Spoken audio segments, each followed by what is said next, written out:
Now that we know how a muscle contracts with every single step from A all the way to Z, the remainder of the chapter is just covering general principles of muscle contraction, different types of muscle contraction, and then eventually we'll get into the cardiac and smooth muscle and the similarities and differences between them and skeletal muscle.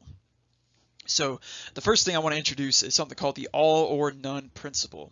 And you're going to see this again in the nervous system, which will mean something a little different. But for right now, let's talk about the all or none principle regarding muscle tissue. And what it is basically all or nothing. So if a motor neuron, if a nerve cell stimulates the muscle cell or the muscle fiber, that fiber will contract 100%. Pedal to the metal, it is going, the Z discs will move closer together, that sarcomere will shorten, and the entire cell. It's going to happen. And it's going to max out too. It's going to go as hard as it can, which is really interesting to think about. Now, in order for this to happen, though, there has to be a certain level of stimuli. So remember, our order is calcium, sodium, calcium. So in order for that first original calcium to be released into the nerve, we need an electrical impulse hitting that neuron. And in order for that neuron to be stimulated, we need a strong enough message from the brain. And what that strong enough message is called is the threshold stimulus.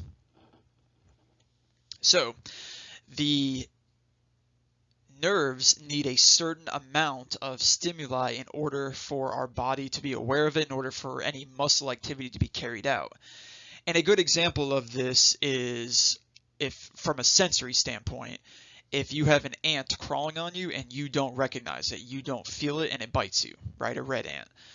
So the ant is on your body. You can't deny that. If you have a bug bite on your leg, something was on your leg at some point in time and it bit you. Right? The reason why you didn't feel it right away, or you didn't see the ant to avoid the bite, is because the ant didn't stimulate your skin nerves strongly enough in order for your brain to be aware of it. So it didn't hit this, what we call this threshold stimulus.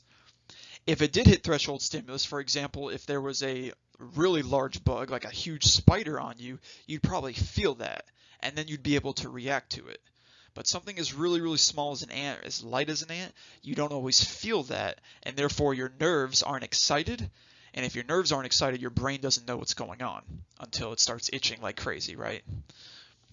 So same thing with the muscle. If the muscle isn't stimulated because the nerve isn't stimulated, so even if your brain's trying to move your leg, if the message isn't strong enough, it's not going to get there, right? I can look at my left foot and say, move, left foot, move.